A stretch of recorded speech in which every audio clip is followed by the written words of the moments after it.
E aí, meus amados irmãos, estamos novamente aqui para juntos participar mais uma vez da Palavra de Deus. Espero que vocês estejam todos bem. Eu estou bem.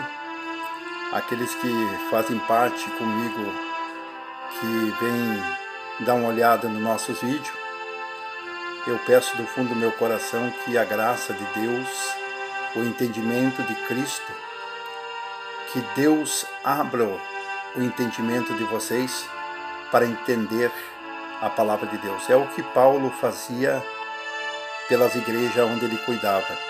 A igreja de Corinto, de Efésio, de Filemon, a igreja de Colosso, a igreja que estavam ao domínio de Paulo, ao gentil. Paulo pedia para Deus que abrisse o entendimento para que as pessoas pudessem entender realmente a revelação da palavra de Deus. Não adianta nós lermos a Bíblia de Gênesis a Apocalipse de uma forma literal, não respeitando o tempo, para que povo foi, para que época, e pegarmos toda a Bíblia e aplicarmos às pessoas que estão vivendo hoje no nosso século. Coisas que já aconteceram, profecias que já se cumpriram, cartas que foi determinado a um certo povo, às vezes não tem nada a ver conosco que estamos vivendo agora em nosso tempo. Então eu venho aqui para trazer mais um esclarecimento da palavra de Deus, aquilo que Deus me dá entendimento. E eu respeito a todas as pessoas. Hoje nós temos milhares e milhares de pessoas usando esse instrumento poderoso que é as redes sociais. Um dos principais, o YouTube, aonde as pessoas têm os seus canais, e nós temos que respeitar, porque nós sabemos que nós fazemos parte de um corpo, e um corpo ele tem várias funções, né? Claro que nós não podemos sair do fundamento que é a pedra, que é o Cristo.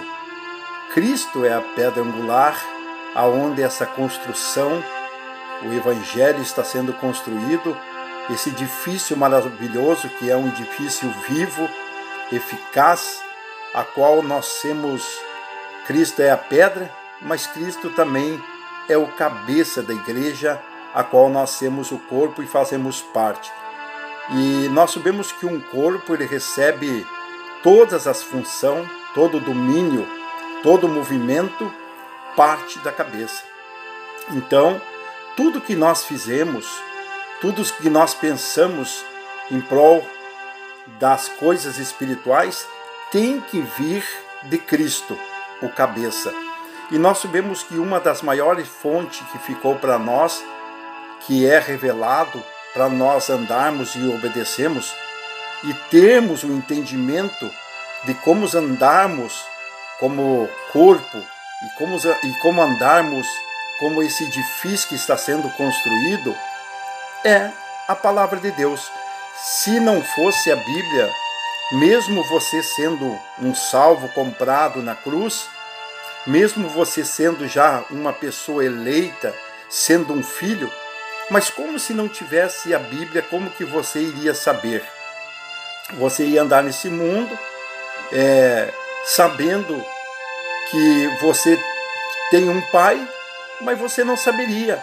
Você tem um pai que determinou como o filho teria que andar nesta vida, mas se você não tivesse a Bíblia, a palavra, para você consultar e ver de que maneira você tem que se comportar neste mundo, como um filho de Deus, como alguém que já é um eleito, um herdeiro de Deus, a Bíblia nos conta tudo isso. Então, eu quero em primeira mão agradecer os inscritos do meu canal, aquelas pessoas que vêm e dão o joinha. Eu quero pedir que Deus te abençoe, porque você já é abençoado, você já é um abençoado. Toda essa sorte de bênção espiritual, disse Paulo, Deus já nos concedeu.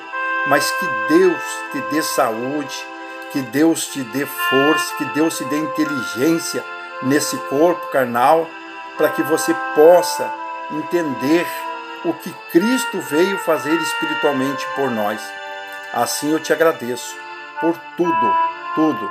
Você não precisa concordar comigo em tudo que eu falo aqui, não precisa acertar o teu relógio com o meu, eu não vou ficar triste com isso, mas eu peço para você, como um livre pensador, como alguém que Deus colocou e deu uma mente, que a mente de Cristo venha te iluminar, e você, como um livre pensador, venha olhar aquilo que nós estamos falando, pensar e analisar. E retenha tudo o que é bom, e o que não é bom, que você acha que não é bom para você, deixa cruzar. Amém? Vamos tomar um pouquinho de água, porque estava bem quente, né? E a água é o nosso combustível para hidratar o nosso corpo. A água foi que o nosso Deus deixou para nós, então vamos tomar. Coisa boa tomar uma água maravilhosa que Deus deixou para nós, hidratar o nosso corpo, matar a nossa sede, essa sede desse corpo, porque a verdadeira água que sacia a sede espiritual não é essa água aqui, é uma água que vem do céu, é uma água viva, essa sim. Por isso que Jesus, na festa em Canaã da Galileia, quando ele transformou a água em vinho, ele subiu logo após numa mesa e disse: quem tem sede, diz a Bíblia que ele clamou, quem tem sede vem a mim e beba da água da vida. Então quem que é a água que nos traz vida eterna, vida espiritual? É Cristo. A água que vem da torneira apenas vai saciar a sede do teu corpo, para hidratar os teus órgãos, mas para saciar a sede espiritual, a fonte legítima é Cristo. Ele é a fonte que nós vamos jorrar para a vida eterna. Amados, eu quero ler um versículo aqui no livro de Gálatas, escritor Paulo, mandando uma carta aos Gálatas, no capítulo 3 e no versículo 1, eu quero ler alguns versículos e fazer alguma meditação com vocês. Nos diz assim: é acaso Abraão que creu em Deus, isso lhe foi imputado para a justiça?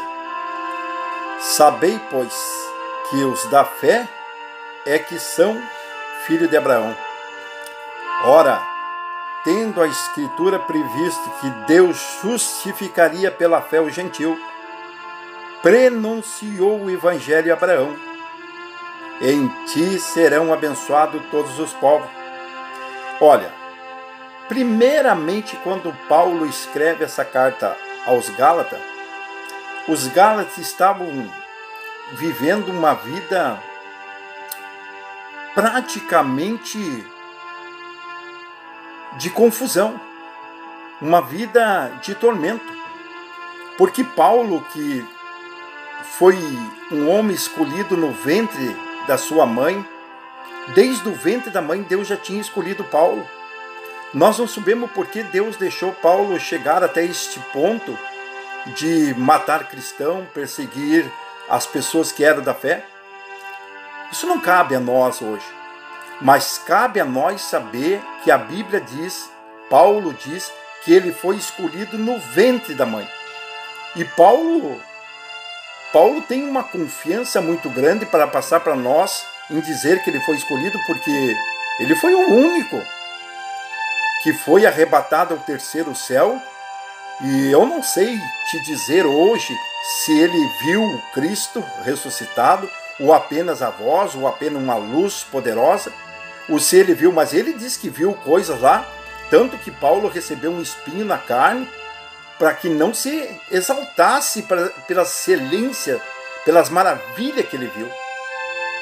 E Paulo, ele fala em sua palavra, dizendo que o olho jamais viu jamais passou na mente humana o que Deus tem preparado para aquele que o ama.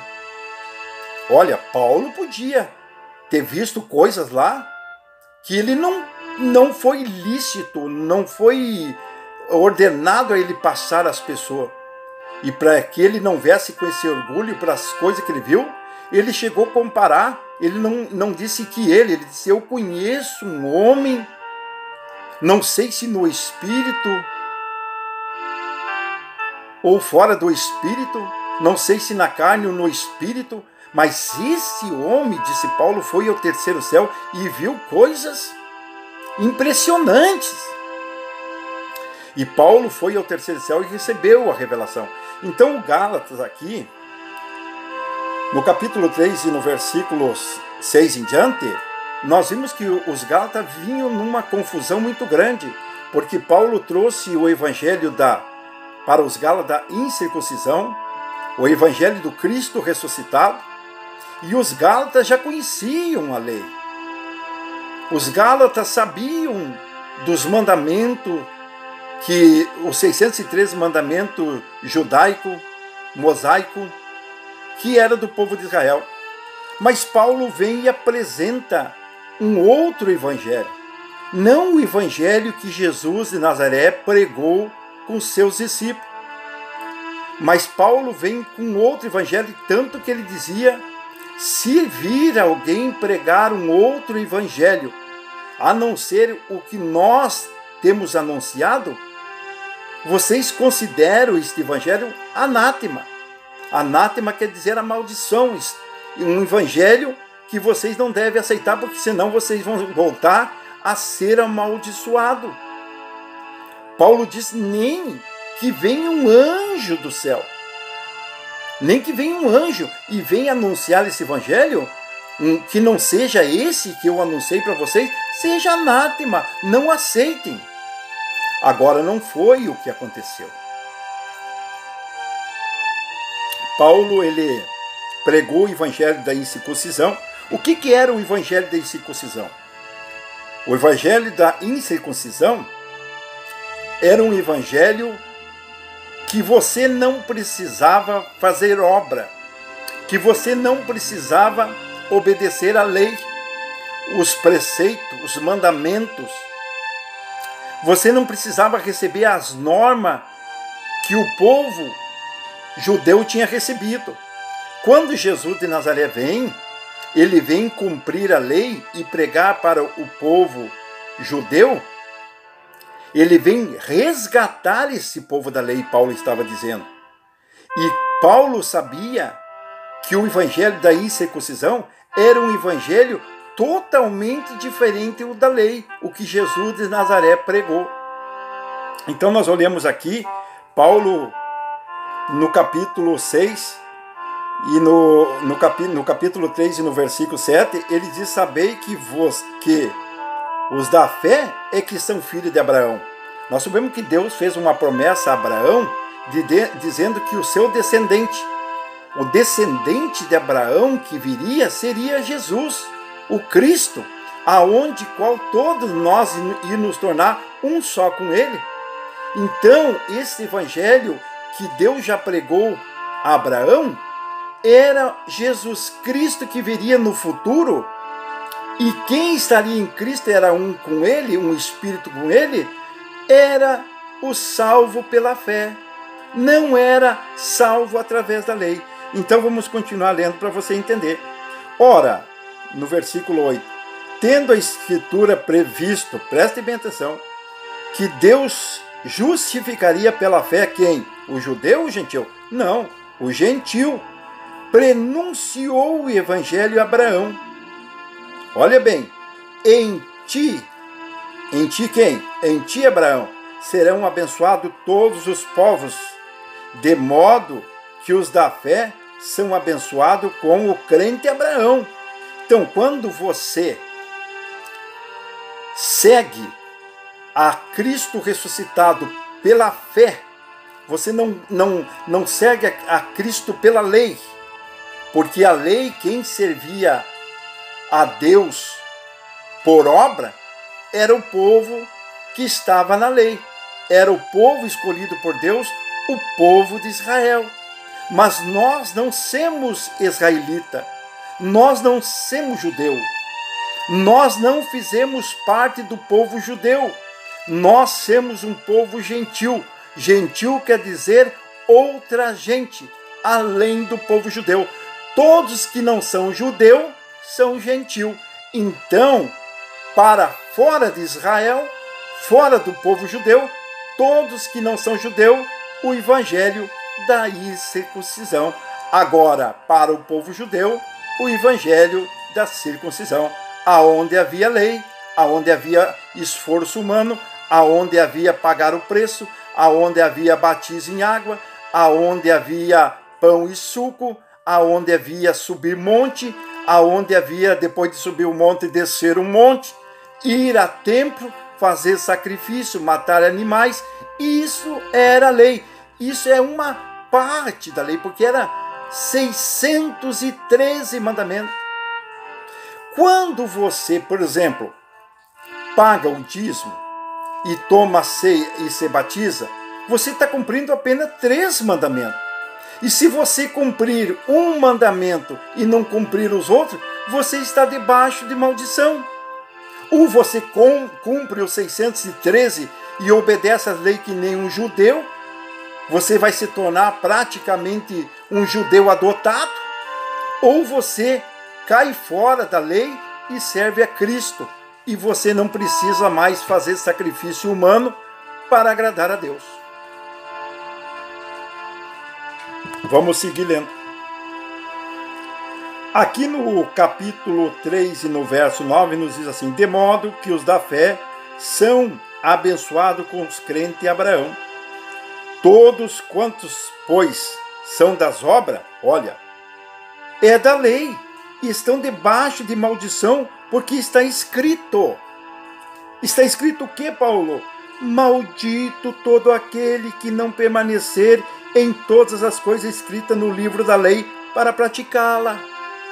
Olha, aquele que faz obra, aquele que faz as obras da lei, vai lá, obedece sábado, obedece dia, obedece mês, obedece ano, faz algumas obras da lei. Ele está debaixo de maldição. Mesmo nós estando no século 21, no ano 24, se você ir lá buscar a lei e aplicar na tua vida, você hoje está debaixo de maldição. Mesmo você sendo livre, porque Cristo libertou o povo, não libertou nós, Cristo libertou o povo judeu, Paulo estava dizendo, nós que estava na lei, Paulo com os Gálatas. Nós nascemos 2000 anos para frente, nós não somos judeus, somos gentil, então nós nascemos em Cristo, e em Cristo não há lei, porque a lei Cristo aboliu na cruz. O fim da lei, diz a Bíblia, é Cristo. Cristo cumpriu toda a lei, quando ele morre na cruz, a lei findou. Em Cristo, a lei de Moisés findou, mas o povo, ele pega a Bíblia, começa a ler em Gênesis, quando chega na lei de Moisés, ele pega a lei e aplica em você. E o povo fica nesse sofrimento. Pode ver uma pessoa que está debaixo da lei, é uma pessoa que anda com uma carga, ele vai na igreja de segunda a domingo, ele obedece as normas de homem, preceitos de homem, ele vive com aquele fardo terrível. Por isso que Jesus disse em São Mateus capítulo 11, versos 28, 29 e 30, ele chamou: vinde a mim todos que estáis cansados, todos que estão na lei, todos que estão debaixo da lei, esse jugo que vocês não conseguem mais carregar, vinde a mim, eu vou tirar, eu vou morrer na cruz, e essa lei vai findar, e a partir de agora vocês vão servir a Deus por fé. Por fé. Por isso que lá em Efésios capítulo 2 e 8 diz que é pela graça mediante a fé. A nossa salvação Não depende nada mais de nós. É pela graça, é porque Cristo fez. Cristo morreu e te deu esse direito. Agora a única coisa que você precisa ter é a fé. E a fé, ela vem lendo a Bíblia, ouvindo a palavra. Essa fé vai ser gerada dentro de você para você chegar ao ponto tal de você crer em Deus sem precisar fazer nada. Você crê no sacrifício de Jesus e saber que você é um salvo eleito. E não é por obra, é por fé, mediante o amor. Vinde a mim, todos, disse Jesus, que estáis cansados, vocês estão na lei, vinde a mim, e eu vou tirar esse jugo, este fardo, e vocês agora vão andar comigo, e comigo o meu fardo é suave, o meu fardo é leve, porque agora vocês não vão estar mais nos preceitos da lei nem de homem, agora é comigo, e comigo eu fiz tudo. Vocês só vão agora andar como um templo de Deus nessa vida, dar lugar ao Espírito Santo, fazer boas obras, ser um bom cidadão nessa terra. Porque diz a Bíblia, maldito todo aquele que não permanecer em todas as coisas escritas no livro da lei para praticá-la. É evidente que pela lei ninguém é justificado diante de Deus. Ah, querido, olha o que Paulo diz aqui.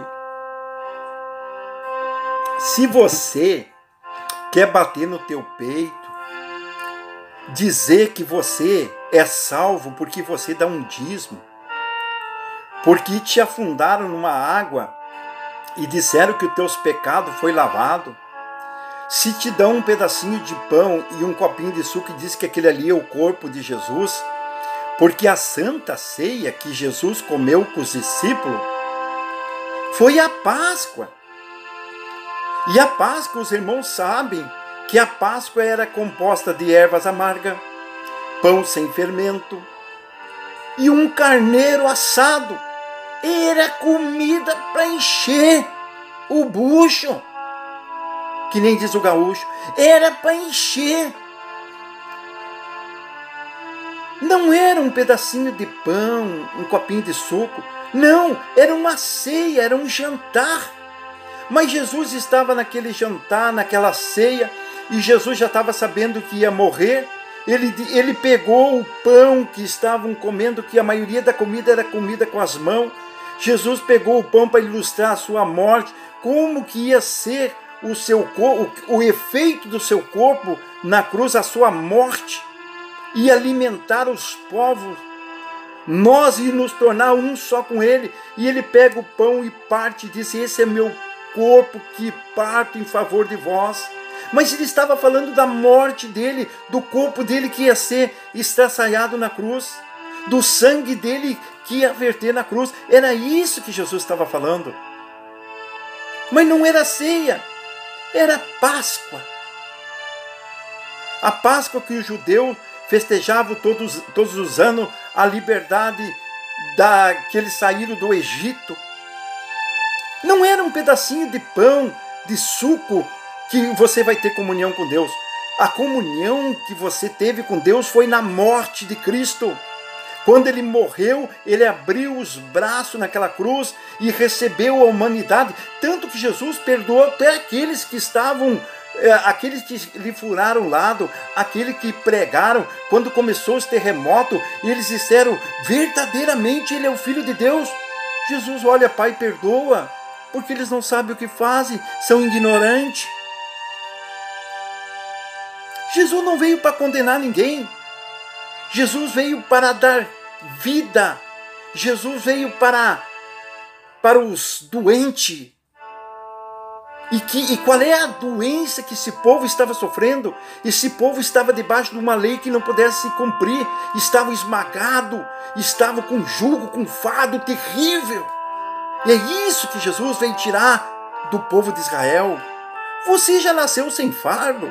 Você já nasceu sem jugo. Quem está te botando um jugo hoje é alguém que leu a Bíblia e não entendeu. Vai lá e pega a lei e aplica em você. Se você não der o dízimo, um devorador vai ir na tua casa. Se você não se batizar, você vai continuar pecador.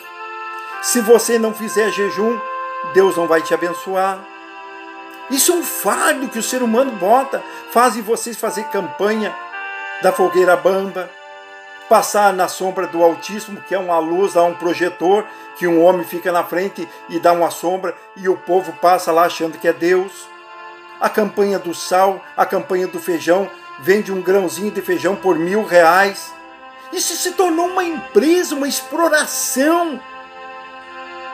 Caia fora! Olha o que diz aqui. É evidente que pela lei ninguém vai ser justificado diante de Deus. Por quê? Por quê, Paulo? Porque o justo, ele viverá pela fé. É única, exclusivamente a salvação tua é pela fé. Quando você tiver esta fé, essa certeza, você vai ver que Cristo fez tudo. Que Deus não te vê mais como pecador, que não tem um diabo correndo atrás de você, não tem um gafanhoto chamado devorador que vai comer tuas comidas, que você não é judeu, que você não é levita. Não, você é um povo gentil, e o gentil foi beneficiado com todas as sortes de bênção espiritual que Deus deu naquela cruz. Mas o povo não quer entender. Todos quantos,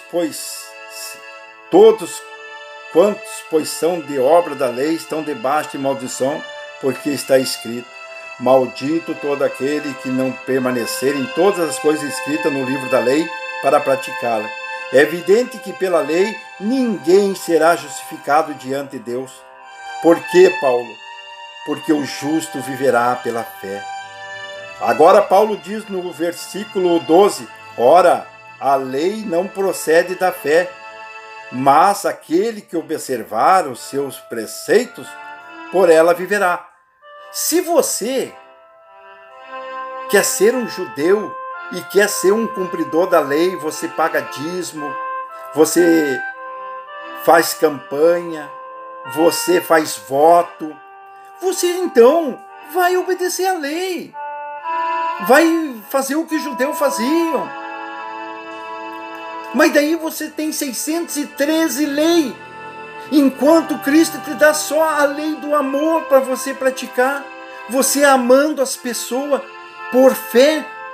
Você faz isso por fé. Eu amo, porque Cristo, eu tenho uma fé que Cristo morreu na cruz por mim, e eu vou amar o meu semelhante, que é, toda a lei se reduz num só: amar o teu semelhante como a ti mesmo. Que Deus venha abrir o teu entendimento.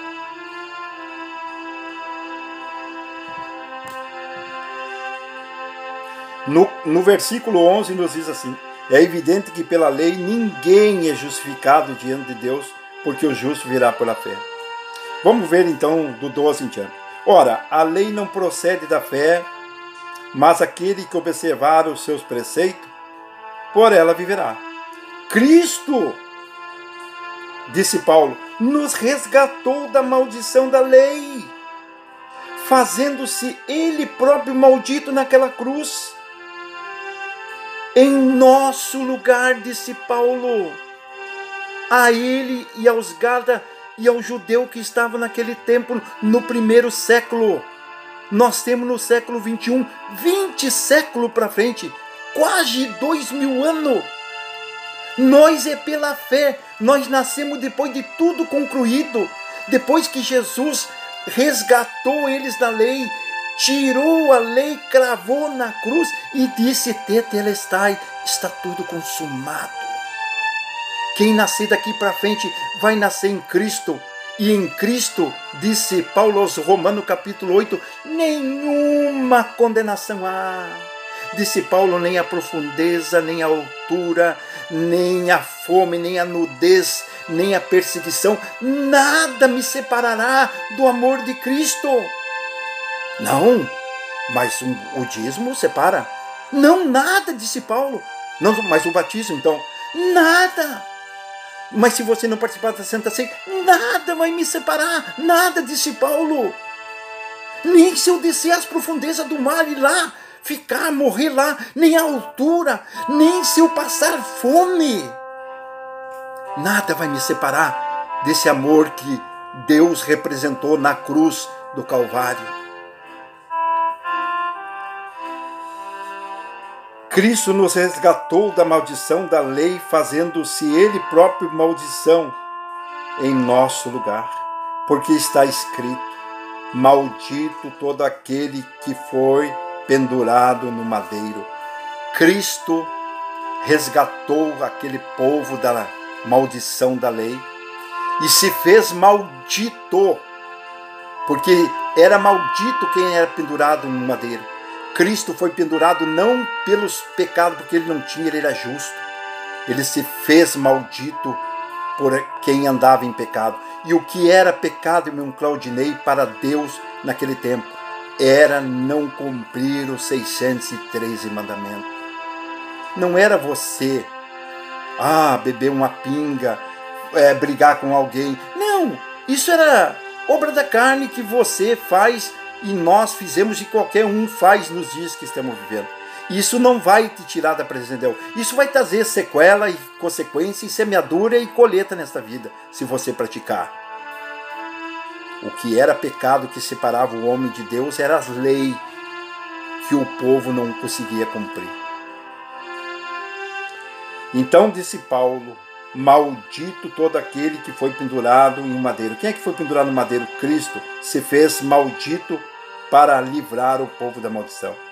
Para que as bênçãos de Abraão chegassem ao gentil, olha bem, para que chegasse a nós em Jesus Cristo, a fim de que recebemos pela fé o Espírito prometido. Não foi prometido lei para nós cumprirmos. Não foi dito que era para nós cumprir a lei de Moisés, mas que era para nós seguir a Cristo pela fé. Os irmãos se lembram quando Cristo estava no Getsema, na transfiguração. Ele estava lá com seus discípulos, antes de ser morto, antes de ir à cruz. Aparece Elias, o profeta do antigo pacto. Aparece Moisés, o que trouxe a lei ao povo judeu. E os discípulos chegaram até Jesus. Jesus, Elias e Moisés estão aí. Quer que nós fizemos uma tenda para que eles fiquem conosco? Diz que bradou uma voz. Este, apontando para Jesus, que é o da graça. Esse é o meu filho amado, a ele vocês vão obedecer. Dizendo que os profetas já se cumpriram, que a lei já é passado, que nós não devemos obedecer lei e nem os profetas, que a lei e os profetas duraram até João Batista. Agora é com Cristo. Por isso que ele chamava: vinde a mim, eu sou a porta, eu sou o pastor das ovelhas, eu sou o pai que aguarda o filho pródigo voltar, eu sou a água viva, aquele que tem sede vem a mim, eu vou dar água, vai jorrar para a vida eterna. Por isso que Jesus vinha e chamava: eu vim as ovelhas perdidas da casa de Israel. Que Deus ilumine os vossos pensamentos. No 14 nos diz assim: para que a bênção de Abraão chegasse até nós, o gentil, em Jesus Cristo, a fim de recebermos pela fé o Espírito prometido. Que maravilha! Se você entender.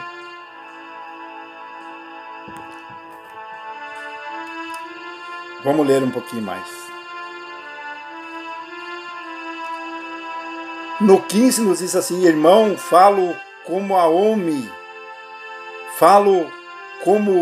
homem, ainda uma aliança seja meramente humana, uma vez retificada, ninguém revoga ou lhe acrescenta alguma coisa. Ora, as promessas foram feitas a Abraão e ao seu descendente. Quem é esse descendente? Jesus, que viria há milhares de anos à frente. não diz aos descendentes, porque nós seríamos um só em Cristo, como se falando de muitos, porém como de um só, e ao teu descendente, que é Cristo. E se você é um em Cristo, você é um descendente de Abraão, você recebeu o evangelho de Abraão, você vive pela fé, você não vive pela lei.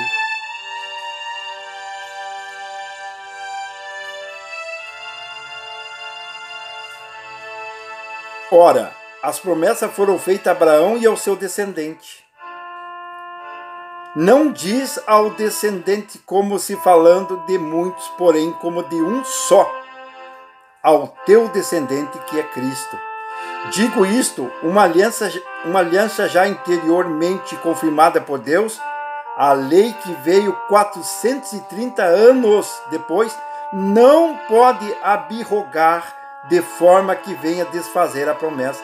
A lei de Moisés, que veio 400 anos depois que Deus falou com Abraão, não pode anular a promessa que Deus fez a Abraão, que o gentil ia ser salvo pela fé, com o crente Abraão, não com a lei e com Moisés.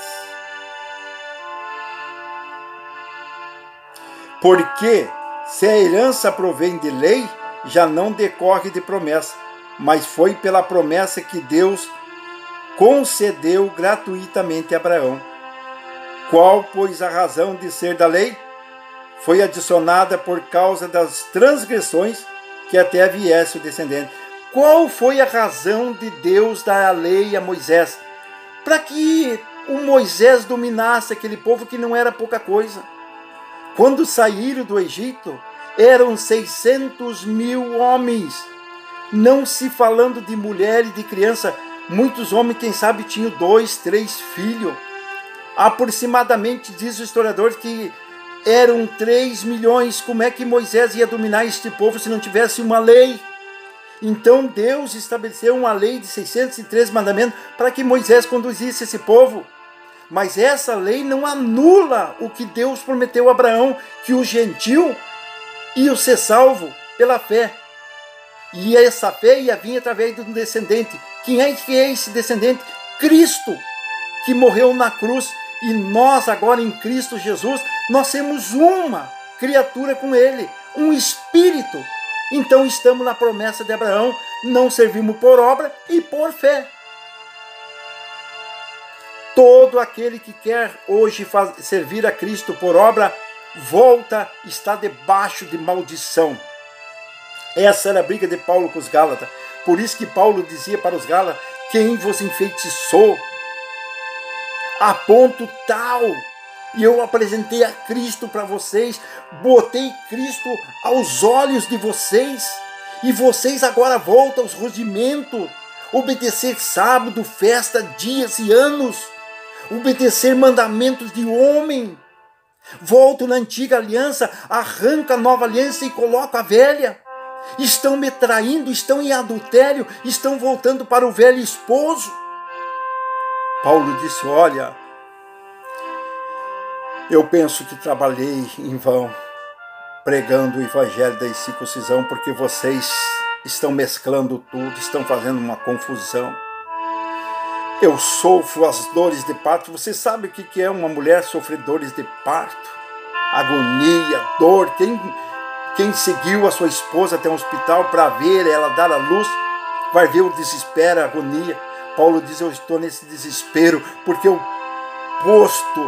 coloquei Cristo, eu desvendei o mistério, eu trouxe uma revelação para vocês largar toda esta vida, todo esse judaísmo, toda essa religião, essa carga, esse jugo, e vocês voltam lá e juntam tudo, e trazem e colocam sobre as pessoas.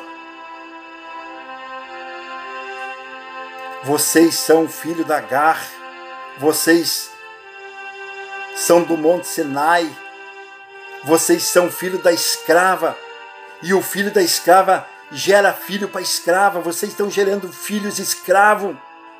Vocês não sabem que vocês estão libertos, vocês estão pegando o povo liberto, que Jesus libertou, e estão levando para a maldição, estão escravizando. Você quer ver como é fácil de você conhecer um filho da escrava? Mesmo ele sendo livre, mas ele não sabe. Ele vai lá, a lei cegueia ele, coloca o véu, ele se torna um filho da escrava e vai gerar filho para escrava. O filho da escrava, ele passa 24 horas por dia tentando achar um defeito em alguém. Ele anda com a lei tentando achar alguém que está em falta dentro da lei para julgá-lo, para condená-lo. E assim, quando ele acha um defeito, ele esquece os dele. Que nem aqueles fariseus que levaram a mulher adulta. Olharam uma mulher adulta e levaram para Jesus. E com a lei o julgaram aquela mulher. E a lei dizia que uma mulher em adultério, ela e o que praticou, morreriam apedrejado. Mas Jesus, conhecendo os fariseus, que tentavam se justificar por lei, por obra, ele escreve: eu não tenho dúvida no meu coração. Eu não cometo um pecado quando imagino, mas o único que escreveu em pedra lá no Antigo Testamento foi Deus. E Jesus disse: eu e o Pai somos um. Ele era Deus. E ele se abaixa porque lá na estrutura do templo o piso era pedra, não era areia. E Jesus escreveu com o dedo na pedra. Quando ele escreve com o dedo na pedra, eu não tenho dúvida que foi os 10 mandamentos. Os judeus se lembraram que o único que escreveu as leis em pedra foi Deus e deram no pé. Como diz o gaúcho, rasparam a sandália, fugiram. Tanto que quando Jesus levanta a cabeça, ele se depara só com a mulher adúltera e ele pergunta: mulher, aonde estão teus acusadores? Aonde estão os fariseus? Aonde estão os judeus? Ela olha, nenhum ficou. Ele olha para a mulher: nem eu te condeno. Eu não vim condenar, eu não vim julgar, eu vim libertar. Vai, filha, e não peque mais. Jesus não disse se ela fosse pega em adultério, ela não seria mais uma filha de Abraão. Não! Jesus sabia que se eles pegassem adultério, ela ia morrer apedrejada. E Jesus não queria isso. Jesus, você que está em adultério hoje, você que está na prostituição, Jesus não veio para te julgar, para te condenar. Jesus diz: filha, sai daí, larga dessa vida, venha viver a liberdade comigo, eu vou te dar uma vida melhor, eu vou te dar uma família, você vai ter filho, você vai ter casa, vem para cá, vem com Cristo que você vai ver.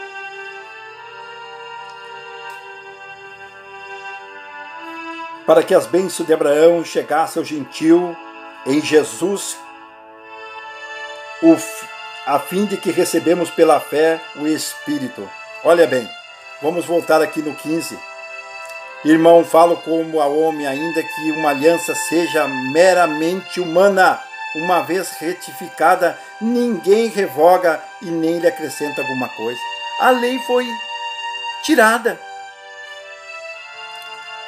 Vamos ler no verso 17 agora, diz assim: digo isto, uma aliança já anteriormente confirmada por Deus, a lei que veio 430 anos depois, não pode abrogar de forma que venha desfazer a promessa, porque se a herança provém da lei, já não decorre da promessa, mas foi pela promessa que Deus concedeu gratuitamente a Abraão, o qual, pois a razão de ser da lei, foi adicionada por causa dos transgressores, até que viesse o descendente, a quem se fez a promessa, foi promulgada por meio de anjo, pela mão de um mediador. Ora, o mediador não é de uma aliança, mas é de um Deus. E porventura a lei contrária à promessa de Deus? Porventura a lei contraria a promessa de Deus? De modo nenhum. Porque se fosse a lei contrariar, de uma lei que pudesse dar vida, a justiça na verdadeira seria procedente da lei. Se a lei tivesse trazido vida, se a lei fosse perfeita, não precisava ter uma nova lei. Não, de jeito nenhum. Mas a lei, ela não trouxe vida. A lei, ela trouxe uma carga, um jugo terrível. Irmãos, eu não quero me estender mais, para não ficar muito longo esse vídeo, mas eu quero dizer para você, seja filho da livre, seja filho da Jerusalém que desce do céu, seja livre com Cristo, seja livre para você viver, não embaixo de maldição de lei, de promessa de homem, de ameaça, de jugo, de fardo.